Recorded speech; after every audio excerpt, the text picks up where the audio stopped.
La coalition politico-militaire Alliance Fleuve Congo AFC M23 a annoncé mardi ce retrait unilatéral de la ville d'Uvira dans l'est de la République démocratique du Congo RDC, affirmant répondre à une demande de la médiation américaine et soutenir le processus de paix à court. Je cite, l'AFC M23 retirera unilatéralement ses forces de la ville d'Uvira, comme l'a demandé la médiation américaine, indiqué communiqué signé par Corneille Nangaa, coordonnateur de l'Alliance Fleuve Congo et dirigeant de la branche politique du M23. Les mouvements disent avoir pris cette décision malgré ce qu'ils qualifient comme des provocations et abus commis par les forces armées congolaises, FARDC et leurs alliés. Les groupes armés soutenus par le Rwanda, selon l'ONU, s'étaient embarrés d'Uvira le 10 décembre au terme d'une offensive lancée début décembre dans le Sud Kivu, malgré la signature de quelques jours plus tôt d'un accord de paix entre Kinshasa et Kigali à Washington.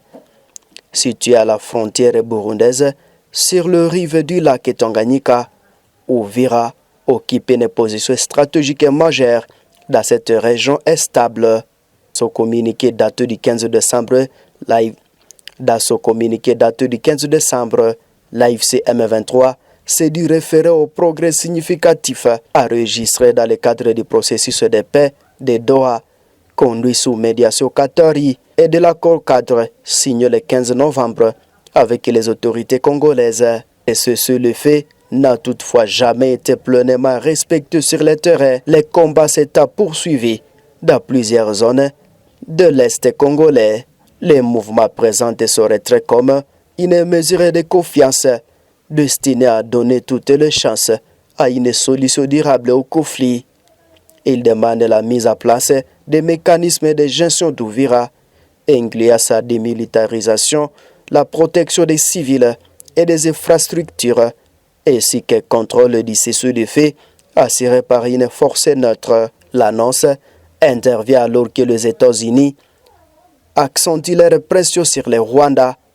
Après la prise d'Uvira, l'ambassadeur américain à l'ONU, Mike Walters, a accusé Kigali de mener la région vers plus de stabilité et vers la guerre. Le secrétaire d'État, Marco Rubio, a ensuite affirmé que le Rwanda violait l'accord de paix signé à Washington. Lundi, lors d'une conférence de presse à Kinshasa, l'ambassadrice des États-Unis à RDC, Lucy Tamlin, a indiqué que Washington examinait tous les outils à sa disposition, y compris des sanctions pour garantir le respect des engagements pris.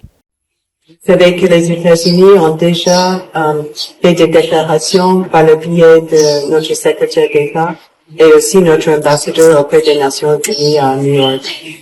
Dans ces déclarations, on a dénoncé les actions sur le terrain. On a dit clairement que nous voulons que le Rwanda respecte ses engagements pris avec le président Trump à Washington le 4 décembre. Et nous respectons le droit de la RDC de défendre son territoire et d'inviter les forces burundaises aussi de travailler à son côté. Donc, c'est ça notre réaction. Nous sommes comme vous déçus de la situation, mais aussi nous allons travailler très étroitement avec tous les pays concernés pour que les engagements soient respectés. Nous sommes en train de regarder tous les outils qui sont possibles, les outils diplomatiques, les sanctions, les activités bilatérales et multilatérales pour assurer que les engagements qui sont pris sont respectés. Donc, je pense que le président Trump a montré qu'il va lutter pour la paix en Afrique. Lui-même, il est très engagé et suit avec beaucoup d'intérêt la situation sur le terrain ici. Et comme j'ai dit, nous sommes en train de préparer une réponse. Quand vous parlez de préparer une réponse, c'est-à-dire devons-nous nous attendre à des sanctions contre le Rwanda que le secrétaire d'État a pointé du doigt comme étant celui qui a violé les accords de Washington? Alors, je ne suis pas en mesure de précisément quelles seront les actions que les États-Unis vont prendre, mais Assurez-vous que nous sommes en train de réfléchir sur toutes les options possibles.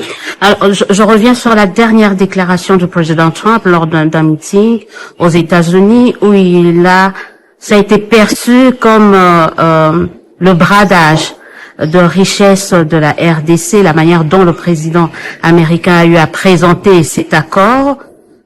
Est-ce qu'il y aura un rétropédalage ou c'était pour une consommation intérieure ou c'est vraiment l'accord de Washington est un bradage des minerais congolais comme certains l'ont dit juste après? L'accord de Washington comprend plusieurs accords.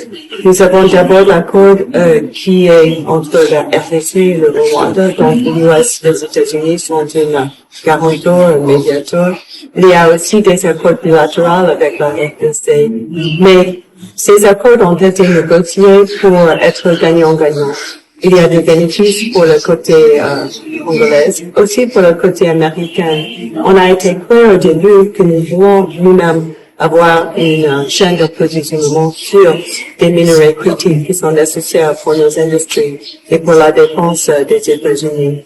Et nous sommes entrés dans un accord avec la RDC par rapport à les investissements américains ici. Mais il s'agit des investissements qui vont bénéficier du secteur minier ici. Parce que les investissements américains apportent le financement, apportent un respect pour les lois congolaises, mais aussi un respect pour les travailleurs congolais. Mardi à 7h, aucun mouvement de retrait n'avait encore été observé, selon le témoignage recueilli auprès des habitats par agence Anadolu.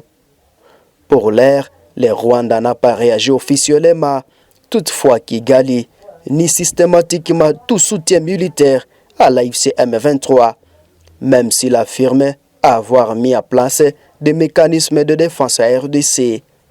Les autorités rwandaises affirment que leur armée n'est pas présente à RDC.